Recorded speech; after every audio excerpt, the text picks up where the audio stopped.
What is real? What is perceived? Alei kala mana baju sugmat shanti hum aluk huk hum.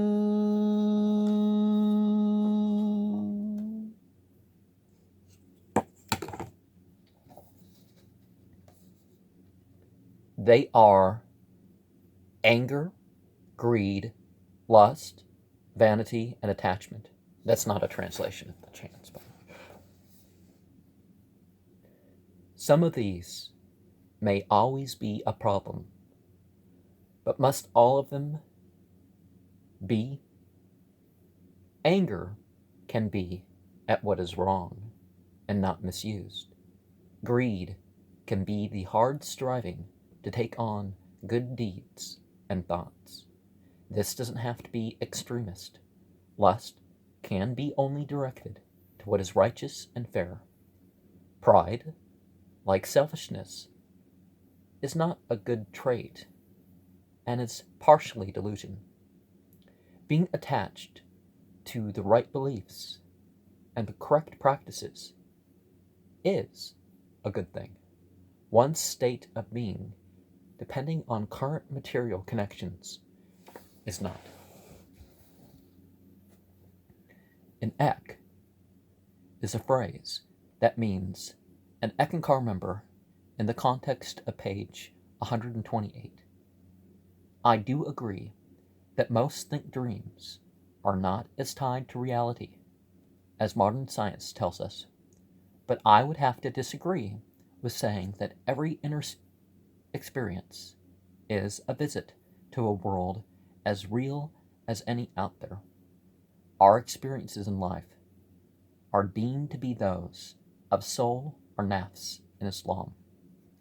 Our spirit, or ruh, communicates through most of these according to Islamic belief. That is a higher aspect of ourselves that Al-Quran, Surah 17:85, teaches is an affair of God that humanity is given relatively little knowledge of.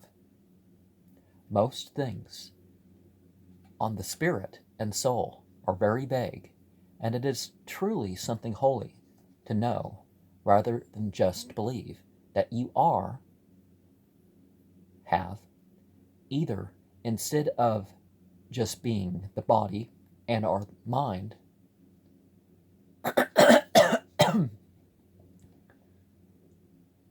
some Islamic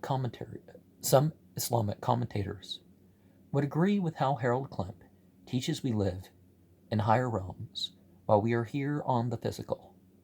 Of the Nasut is both the scientifically verifiable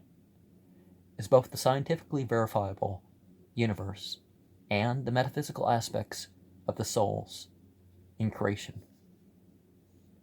The fallen and unfallen angels are different types of creation that intertwines with the seen realms.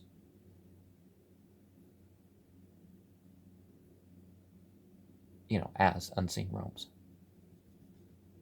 If this can be said of the Janut and the Malakut, what can be said of the Lahut, or the eminence of divinity? That is how God is manifested in creation.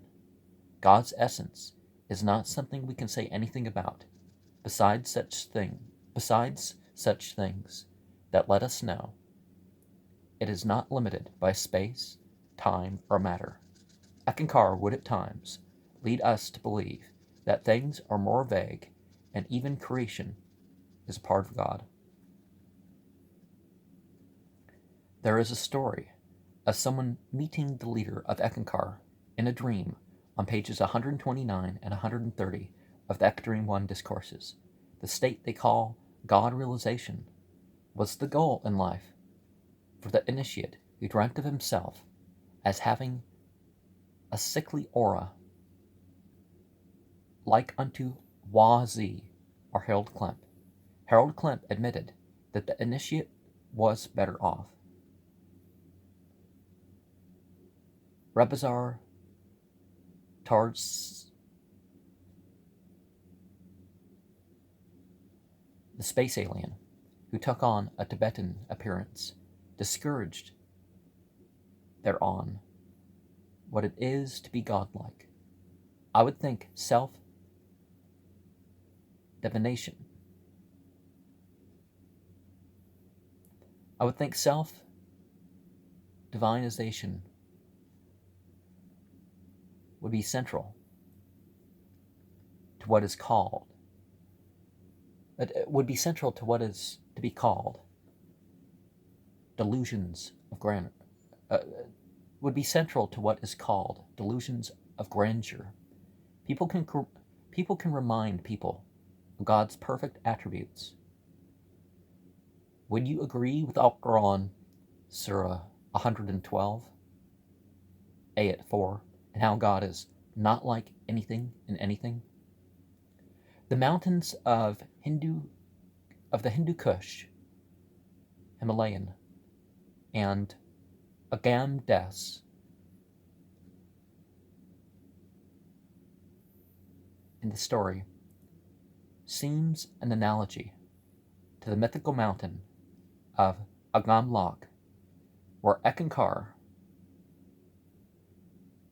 teaches people go to be God-possessed and thereby become the God-man of the time.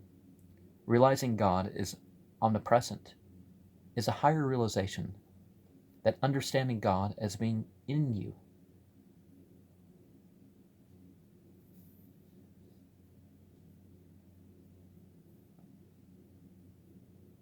is a higher realization than understanding God as being in you. Wouldn't it bring a person to the lowest spirituality? Wouldn't it bring a person to the lowest spirituality if they actually thought themselves to be as a god, or the Ek made flesh? Being offered a coat, shirt, or other garment is important in paths such as Sufism in terms of authority and tokens of advancement. The Eckankar teaching about harm coming to souls is conflicted by unpleasant cold being part of the experience shared here. I would hope none of you would be shaky in the vision state and fear death as this man did. Well, sometimes there's the good shakes, right? It's not all pain. But, in this sort of context, that is the implication of the idea of facing death at the master's bequest. Or is it just Harold Klemp's justification of his own crazy behavior, like jumping off of a bridge into freezing water, provoking workmen, and getting naked at the airport? God consciousness is a struggle to attain and maintain, though. Why should the ways of spiritual survival be secret teachings of Eckankar? Page 130. Page 130 implies that there may be no Eckist who know Sugmad, or God as a noun, so. Isn't the leader an initiate, as he claimed to have had the 14th initiation in the 1990s? When he became the leader, and he had Darwin Gross voted out.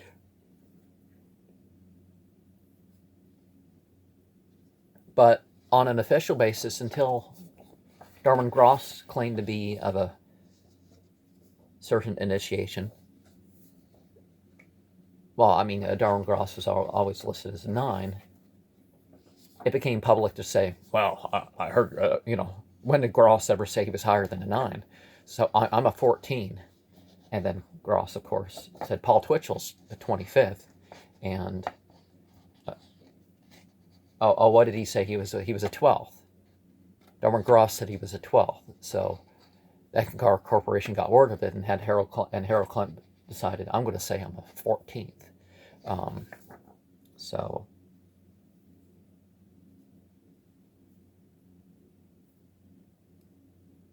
of course, oh well, I've already got my 16th. I was like,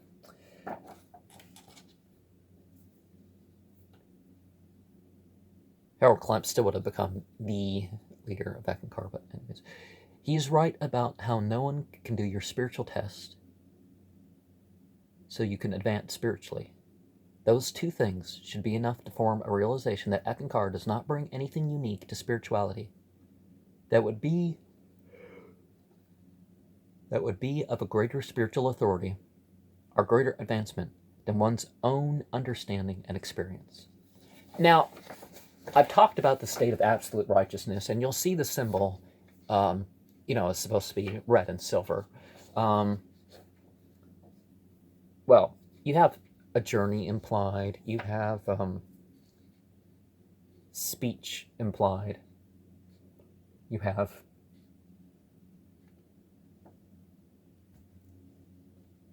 precise goals and efforts implied in that. But if you're going to say ek means spiritual, well, yeah, you become completely spiritual, and completely spiritual in that state of absolute righteousness. Eckankar, of course, would focus on the black icon, which means that's, undefiled knowledge. So the consciousness aspect of that, but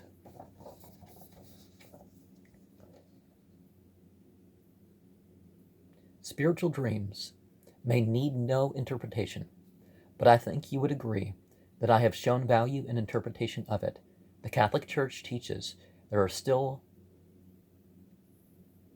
somnia deo missa, are dreams sent by God, even those dreams of revelation that are part of revealed scriptures to an exemplar or messenger prophet, are the inspired speech that they give forth could use interpretation, especially the compiled works of men, are those who have a less universal role in society could use interpretation of even the most spiritual of experiences.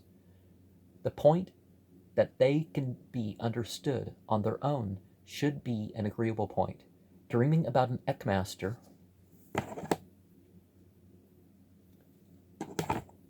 (3 historical, 970 mythological) are thinking one did, is the criteria in Eckankar for what was definitively a spiritual dream. Our dedication should be to Ek, if this means God, or even if it just means what is spiritually best in that context. What is the difference between a projection upon consciousness and a real spiritual being? And let's remember that egregores and, thought forms can really attract or repel spiritual entities. So this is a very important question for you to answer. Eckankar doesn't teach us here, and is vague in other of its materials I read.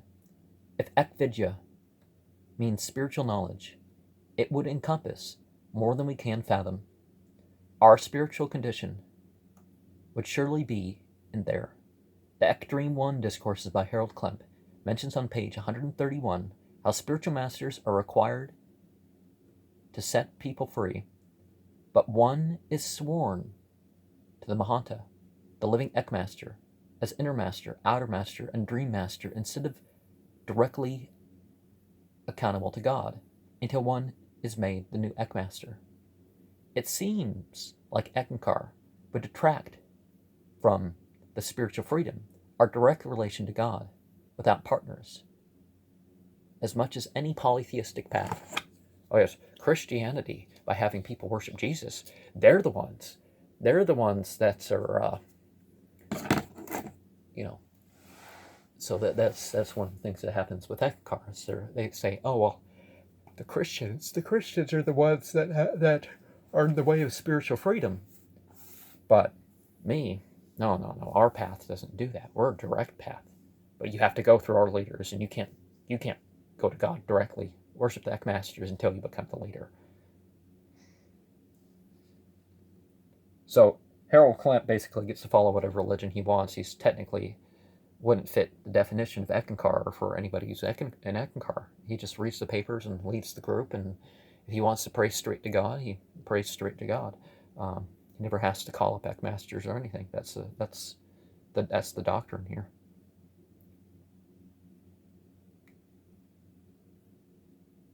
I would think the seeing of how others perceive you in a dream is more of a dream of the persona, or concepts of public image, rather than a guru making you dream things. Concept of public. A dream by an Eckist about a temporary job as a busboy was deemed to be such an Eckvidya dream. He dreamt that his old spiritual leader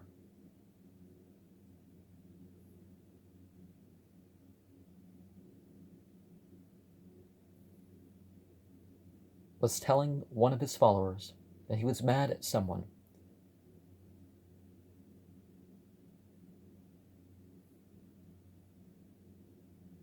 who quit his path.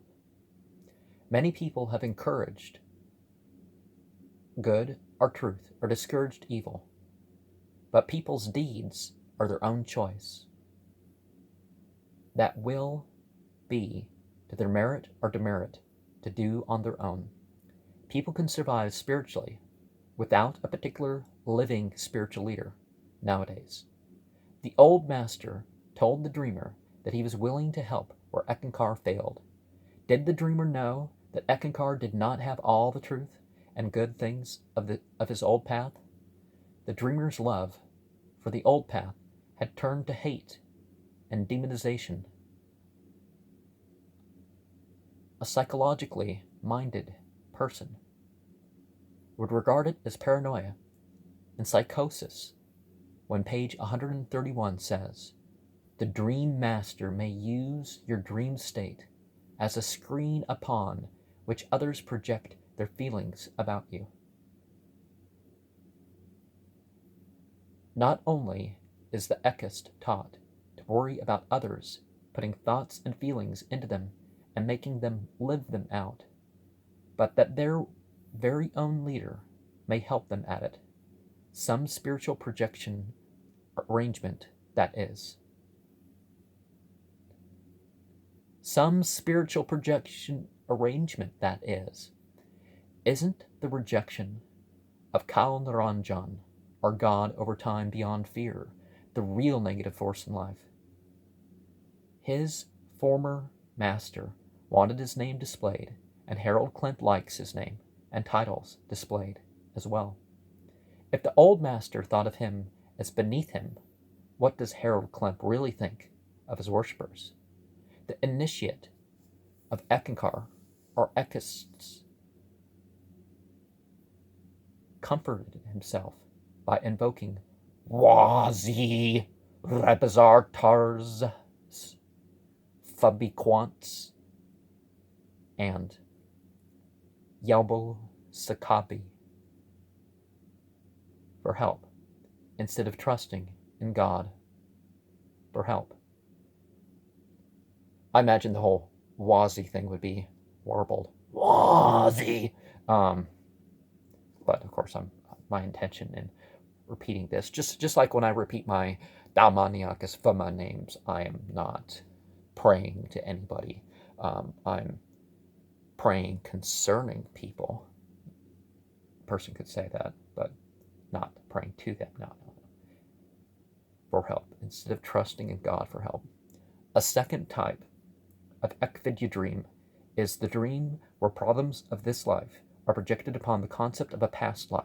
Surely we may dream of what can only be about the past, but I have heard of no tale that would require the belief to make it true if it was detailed enough.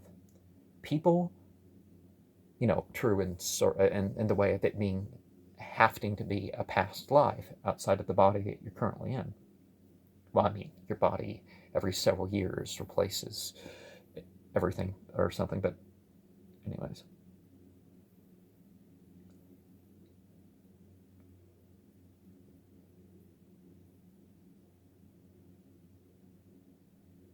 People want to be more important than what they can. People want to be more important than what they are in this life. But confidence in life and a sense of importance in what one can do doesn't need it. I have heard people tell me how belief in reincarnation made them fear death more. They would rather just try to do well and leave it at that, rather than keep going through it. Like other experiences, Eckists are encouraged to take the current Mahanta over Eckankar as their inner master, whom they credit with having the experiences that are interpreted as past life memories. Harold Klemp thinks he lived in the fortress city of the mythic past in Lemuria.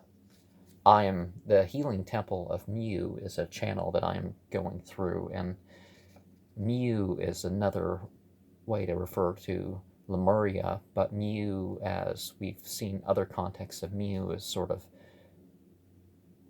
a Tiamat figure, sort of a other sort of goddess figure. So just because I'm reviewing something doesn't mean I'm taking it as gospel or something. Lemuria, okay. Page 133 describes a mastodon with a light grayish blue skin that was a war machine. He was scarred as these beasts tore down the fort and hid at the side of the fort, away from the attack. A puzzling aspect of the story is the mention of the livestock pens by the middle of the building. He died being caught by 3 enemy officers before he got to the safety of the trees. How silly is the idea of elephant-like beasts breaking up stone buildings with their trunks? Wouldn't it hurt to be stabbed to death, even though a dream of such included no pain and the end of fear of attack? Page 134 mentions there is no symbology in this, and just to accept it as his visit to the causal plane to retrieve a past life memory. Symbolically, this is much how Al-Quran, Surah 4, 878 mentions how death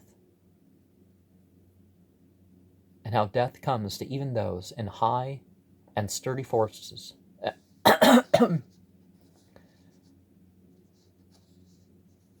Mentions death and how death comes to even those in high and sturdy fortresses.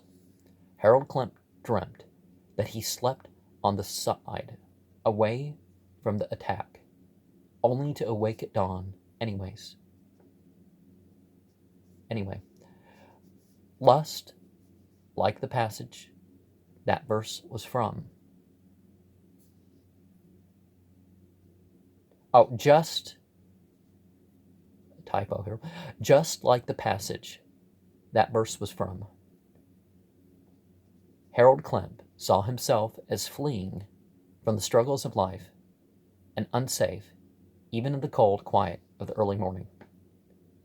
Well, of course, Harold Klemp's claiming to be a prophet, and those followers that fled the battle aren't.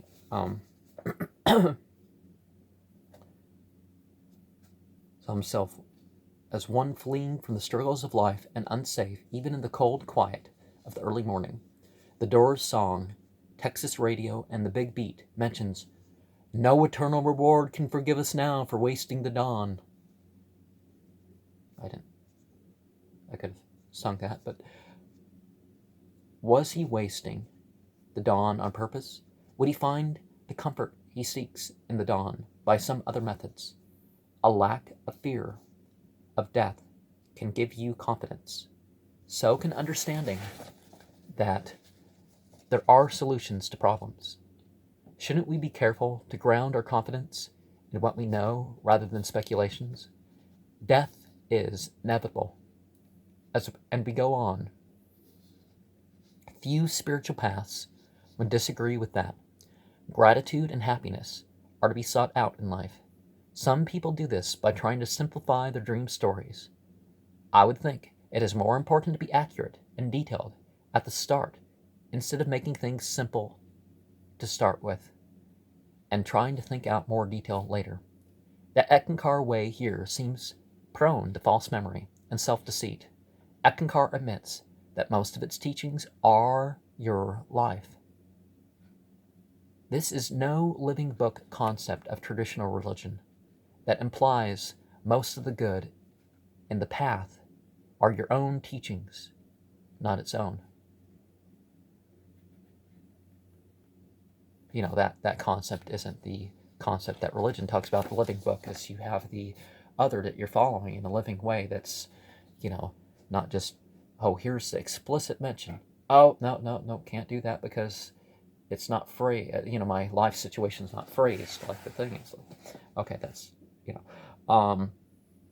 The Ek Dream 1 Discourses by Harold Klemp says, only the smallest portion of truth is ever given in the outer writings. According to others, the inner Eckankar writings hardly give any real information that the public works do.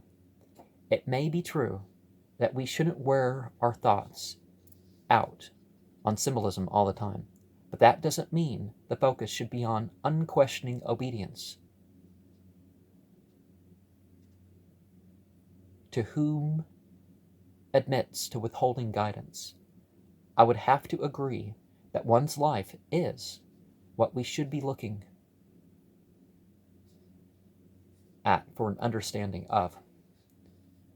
Shouldn't a path for today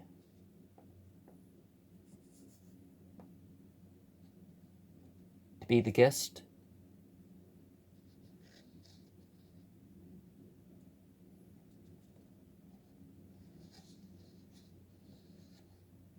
Shouldn't a path for today be a summary of all righteousness and truth? Singing I Dream of You, Mahanta, may the blessings be. The spiritual exercise of month 18 in Eckankar membership is to sing before sleeping, and I'm not comfortable with the concept of singing I Dream of You, Mahanta, may the blessings be. It seems fine to say, may the blessings be. This works generically, and for greeting whatever is present. That's why I go Barak Bashah. This is the traditional way to end the Ek seminar talks. It seems fine to say, may the blessings be. This works generically and for greeting whatever is present. In that context, it is misassociation with God, as it is calling to one no present more so than when people talk to graves. Well, far less common than that. Far less present than that. It's like a grave that's not anywhere near where you are. Not the best of analogies, but to speak to a spiritual figure that is not there physically, as in conversation, is worshiping them as a god. I guess the second sentence makes people feel like they're only giving him respect, as that would be respect if he could hear it. If Harold Klemp was in the room and the crowd said, I dream of you, Mahanta. And out of acceptance, one can also say, may the blessings be. And so we're at the workbook activity, page 136 and 137.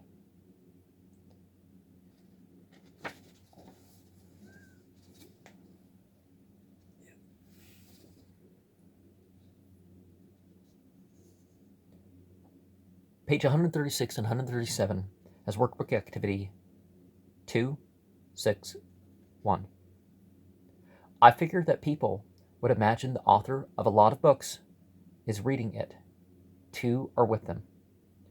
This practice of imagining Harold Klemp inviting me to this seems silly to me, as much as people in Eckankar are taught to believe that there is a secret rhythm to the discourses. The implication of him revealing wonders is more like personal revelation unto you. This enforces the false belief that Eckankar is headed by a god-man. People may pretend that there is some dream master giving them special insights about one's dreams, ourself, but I do not think my discoveries in those compartments have anything to do with anything unique to Eckankar. The second year, 6th month, and second workbook activity is on page 138 of the Eck Dream 1 Discourses by Harold Klemp.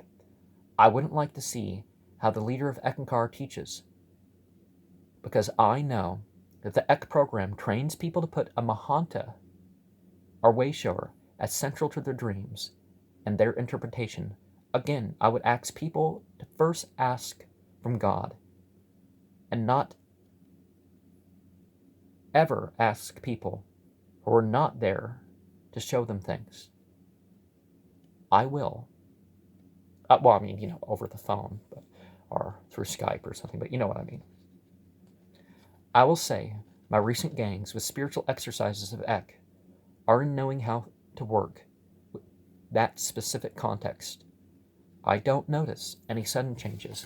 My different reactions have to do with a smoother way through my opposition to fanaticism, sophism, and extremism in some groups. The third workbook activity is on the next page. Many of us would agree that many dreams and visions are experiences that are part of the real world. Everyday life can use interpretation of events too, but some things are just fine as is. I would hope that the number of Eckists, Eckankar members, or practitioners who take the current Eckmaster as an imaginary friend is less common than perceived. It relates to me in my unfoldment in the way that I am in better shape physically than Harold Klemp was 40 or even more years ago. I would hope my mental and spiritual energy has not faded to become more like him. If I could meet him and ask about these matters, my questions to him would be like, isn't the aura in a dream of the spiritual and mentally healthy strong, not weak? What does that say about you?